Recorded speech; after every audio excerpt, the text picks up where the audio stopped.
بسم اللہ الرحمن الرحیم الحمدللہ رب العالمین والصلاة والسلام علی اشرف الانبیاء والمرسلین اما بعد فاستعیذ باللہ من الشیطان الرجیم بسم اللہ الرحمن الرحیم السلام علیکم ورحمۃ اللہ وبرکاتہ۔ عزیز طلبہ کرام، امید کرتا ہوں احباب خیر سے ہوں گے۔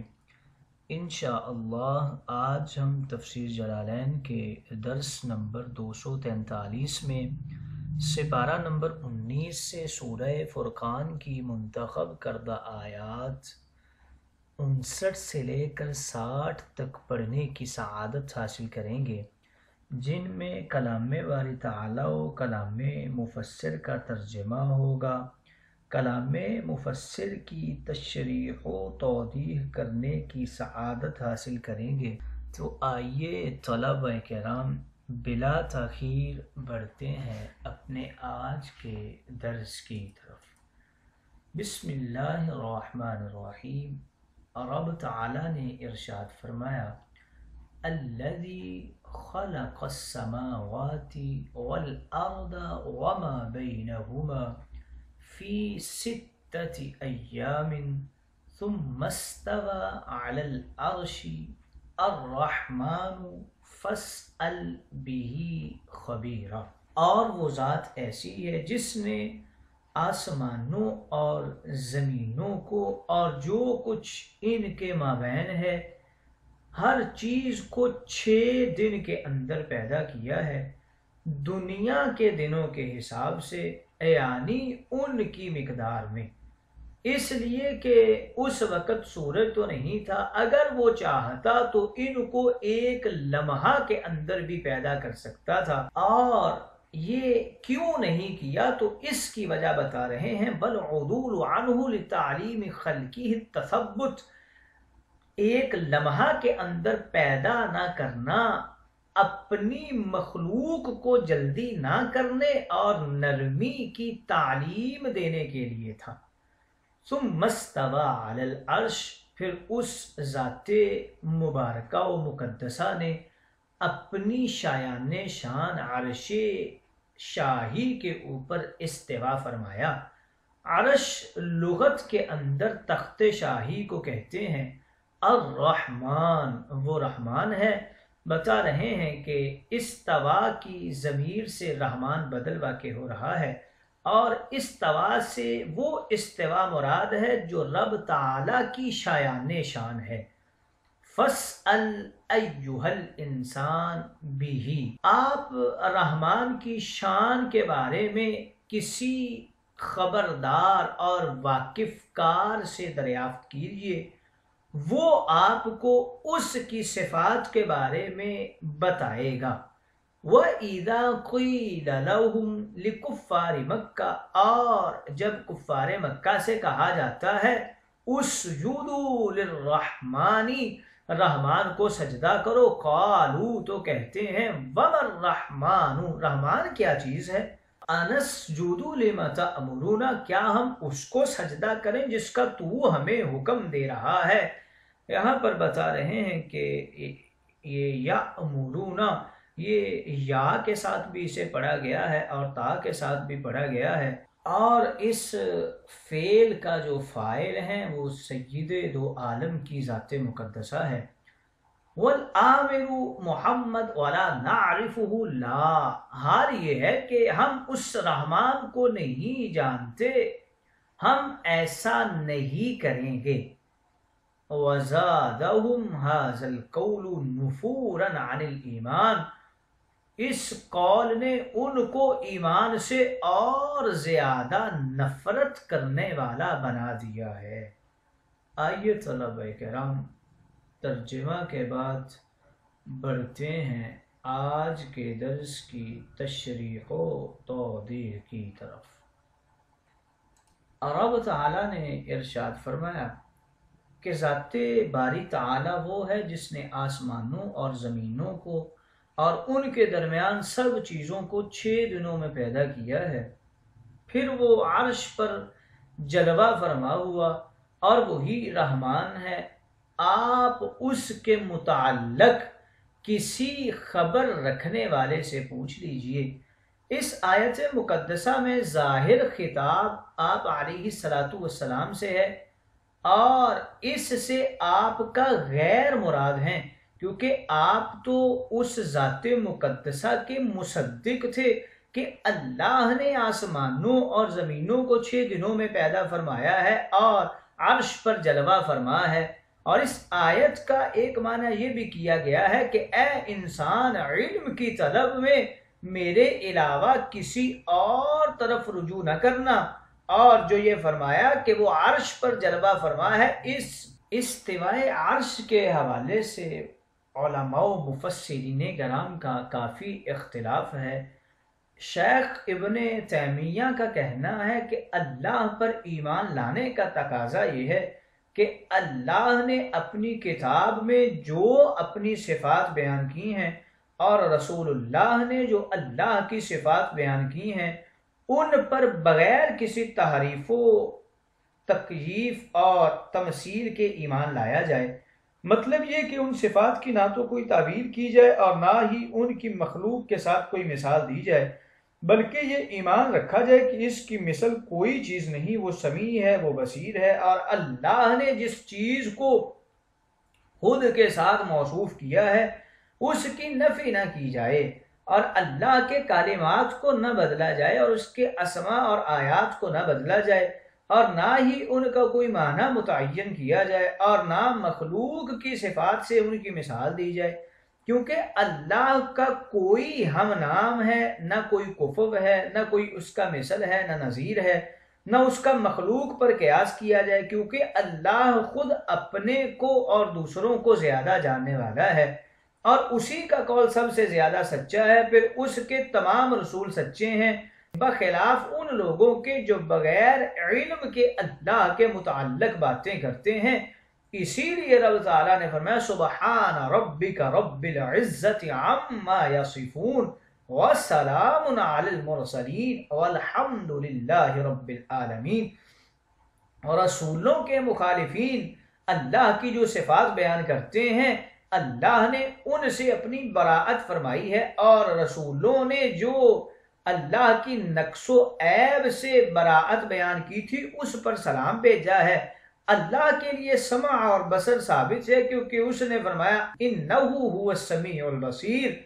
اللہ کے لیے چہرہ ثابت ہے، کیونکہ اس نے فرمایا وَيَبْقَى وَجْهُ رَبِّكَ ذُو الْجَلَالِ وَالْإِكْرَامِ، اور اس کے 2 ہاتھ ثابت ہیں ید اللہ فوق ایدیہم سے، اور اللہ کے لیے 2 آنکھیں ثابت ہیں، اس نے فرمایا وَاصْبِرْ لِحُكْمِ رَبِّكَ فَإِنَّكَ بِأَعْيُنِنَا، اور اللہ کے لیے عرش پر استوا ثابت ہے، کیونکہ اس نے فرمایا الرحمن علی العرش استوى۔ اس طرح کی اور بھی کافی آیات ہیں۔ اب ابن تیمیہ احادیث سے استدلال کرتا ہے۔ اللہ آسمان دنیا کی طرف اپنی شان کے لائق نازل ہوتا ہے، جیسا کہ رسول اللہ نے آسمان دنیا کی طرف اپنی شان کے لائق رب العزت نازل ہوتا ہے، جیسا کہ رسول اللہ نے فرمایا ہر رات کے آخری تہائی حصہ میں ہمارا رب آسمان دنیا کی طرف نازل ہوتا ہے، اور اللہ خوش ہوتا ہے اور ہنستا ہے، کیونکہ رسول اللہ نے فرمایا اللہ کو اپنے بندے کی توبہ سے زیادہ خوشی ہوتی ہے جتنی تم کو کسی گمشدہ اونٹنی کے ملنے سے ہوتی ہے۔ اللہ ان 2 آدمیوں کو دیکھ کر ہنستا ہے جن میں سے ایک دوسرے کو قتل کرتا ہے۔ اللہ کی ٹانگ اور قدم ہیں، کیونکہ رسول اللہ نے فرمایا جہنم میں لوگوں کو ڈالا جاتا رہے گا حتیٰ کہ وہ کہے گی کیا اور زیادہ بھی ہیں، حتیٰ کہ اللہ رب العزت اپنی ٹانگ مبارک رکھ دے گا۔ ایک روایت میں ہے کہ اس میں اپنا قدم مبارک رکھ دے گا۔ حافظ ابن حجر عسقلانی شیخ ابن تیمیہ کے نظریہ استوا اور صفات میں اختلاف کرتے ہوئے فرماتے ہیں کہ شیخ ابن تیمیہ نے حمویہ اور واسطیہ میں لکھا ہے کہ اللہ تعالیٰ کے لیے ہاتھ، پیر، چہرہ اور پنڈلی کا جو ذکر آیا ہے وہ اس کی صفات حقیقیہ ہیں، اور اللہ عرش پر بھی ذاتی ہی مستوی ہے۔ اس سے کہا گیا کہ اس سے تحیر اور انقسام لازم آئے گا، تو اس نے کہا کہ میں یہ نہیں جانتا کہ تحیز اور انقسام اجسام کے خواص میں سے ہیں۔ اسی وجہ سے ابن تیمیہ کے متعلق کہا گیا ہے کہ وہ اللہ کے لیے تحیز اور انقسام کا قائل ہے۔ علامہ ابن حجر مکی فرماتے ہیں کہ ابن تیمیہ کا یہ قول اللہ کی جسمیت، جہت اور انتقال سے موصوف ہے، اور وہ عرش کے برابر ہے، نہ کہ چھوٹا ہے نہ بڑا ہے۔ اس کبھی افطرا سے پاک ہے جو کہ صریح کفر ہے۔ علامہ کمال الدین محمد بن عبد الواحد المعروف ابن حمام فرماتے ہیں اللہ عرش پر مستوی ہے، اور یہ ایسا استوا نہیں ہے جیسا کہ ایک جسم کا دوسرے پر استوا ہوتا ہے کہ وہ اس سے مماس ہوتا ہے یا اس کی محاذات میں ہوتا ہے، بلکہ جو استوا اس کی شان کے لائق ہو جس کو اللہ ہی زیادہ جانتا ہے۔ خلاصہ کلام یہ ہے کہ اس پر ایمان لانا واجب ہے کہ اللہ عرش پر مستوی ہے، اور مخلوق کے ساتھ اس کی مشابہت کی نفی کی جائے۔ رہا یہ کہ استواء علی العرش سے مراد عرش پر غلبہ ہو تو یہ ارادہ بھی جائز ہے، البتہ اس ارادہ کے واجب ہونے پر کوئی دلیل نہیں ہے، اور واجب وہی ہے جس کا ہم نے ذکر کیا کہ البتہ اگر یہ خدشہ ہو کہ عام لوگ استواء سے وہی معنی سمجھیں جو جسم کے لوازم ہے کہ اللہ عرش سے متصل ہے یا عرش کی محاذات میں ہے، تو استواء کو غلبہ سے تعبیر کرنے میں کوئی حرج نہیں ہے۔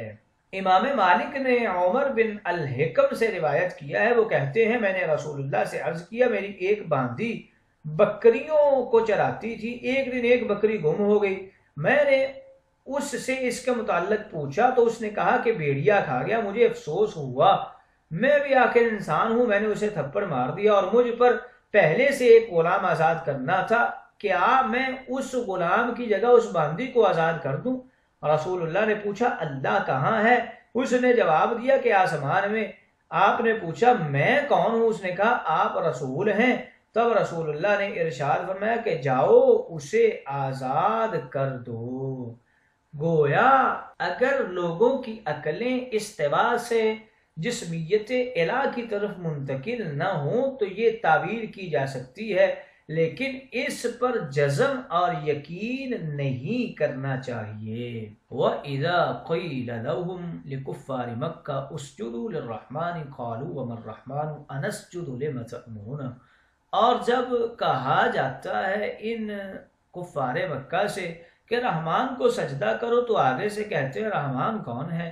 ہم سجدہ کریں اسے جس کا تو ہمیں حکم دیتا ہے۔ اور ان کے اس بے ادبی والے قول نے انہیں ایمان سے بہت دور کر دیا ہے۔ یا امرونا کے حوالے سے بتا رہے ہیں کہ یہ یا کے ساتھ بھی ہے اور تا کے ساتھ بھی اسے ذکر کیا گیا ہے۔ کفار یہ کہا کرتے تھے کہ ہم رحمان یمامہ کے سوا کسی کو نہیں پہچانتے، اور اس سے ان کی مراد مسیلمہ کذاب تھی۔ یہ آیت سجدہ ہے، رحمان اللہ تعالیٰ کے اسماء میں سے ہے۔ زمانہ جاہلیت میں کفار اللہ تعالیٰ کو اس نام سے نہیں پہچانتے تھے۔ صلح حدیبیہ کے موقع پر جب رسول اللہ نے معاہدہ کے شروع میں بسم اللہ الرحمن الرحیم لکھوایا تو مشرکین مکہ نے کہا ہم رحمان اور رحیم کو نہیں جانتے، آپ بھی اسمک اللہم لکھیں۔ اس آیت میں بھی کفار کا رحمان کے نام سے بھڑکنے اور سجدہ کرنے سے گریز کا ذکر ہے۔ آیت سجدہ کے حوالے سے کچھ مسائل اور اس کی نشاندہی ذکر کر رہے ہیں۔ حضرت ابو ہریرہ سے مروی ہے کہ سید دو عالم نے فرمایا جب ابن آدم آیت سجدہ پڑھ کر سجدہ کرتا ہے تو شیطان ہٹ جاتا ہے اور رو کر کہتا ہے کہ ہائے میری بربادی، ابن آدم کو سجدے کا حکم ہوا اور اس نے سجدہ کیا، اس کے لیے جنت ہے، اور مجھے حکم ہوا میں نے انکار کیا اور میرے لیے دوزخ ہے۔ فقہاء احناف کے نزدیک کل 14 آیات سجدہ ہیں۔ فقہ حنفی کے مطابق آیت سجدہ پڑھنے یا سننے سے سجدہ واجب ہو جاتا ہے۔ پڑھنے میں یہ شرط ہے کہ اتنی آواز سے ہو کہ اگر کوئی عذر نہ ہو تو خود سن سکے۔ سننے والے کے لیے یہ ضروری نہیں کہ بالقصد سنی ہو یا بلا قصد سنی ہو، البتہ سننے سے سجدہ واجب ہو جائے گا۔ دوسرا مسئلہ اس سے یہ اخذ ہوتا ہے کہ سجدہ واجب ہونے کے لیے پوری آیت پڑھنا ضروری نہیں، بلکہ وہ لفظ جس میں سجدہ کا مادہ پایا جاتا ہے اور اس کے ساتھ قبل یا بعد کوئی لفظ ملا کر پڑھنا کافی ہے۔ تیسرا مسئلہ یہ ثابت ہوتا ہے کہ اگر اتنی آواز سے آیت پڑھی کہ سن سکتا تھا مگر شور و غل یا بہرے ہونے کی وجہ سے نہ سنی تو بھی سجدہ واجب ہو گیا، اور اگر محض ہونٹ ہلے آواز پیدا نہیں ہوئی تو سجدہ واجب نہیں ہوگا۔ سجدہ کا مسنون طریقہ یہ ہے کہ کھڑا ہو کر اللہ اکبر کہتا ہوا سجدہ میں چلا جائے اور کم از کم 3 بار سبحان ربی الاعلیٰ کہے، پھر اللہ اکبر کہتا ہوا کھڑا ہو جائے۔ پہلے پیچھے دونوں بار اللہ اکبر کہنا سنت ہے، اور کھڑے ہو کر سجدہ میں جانا اور سجدے کے بعد کھڑے ہونا یہ دونوں قیام مستحب ہیں۔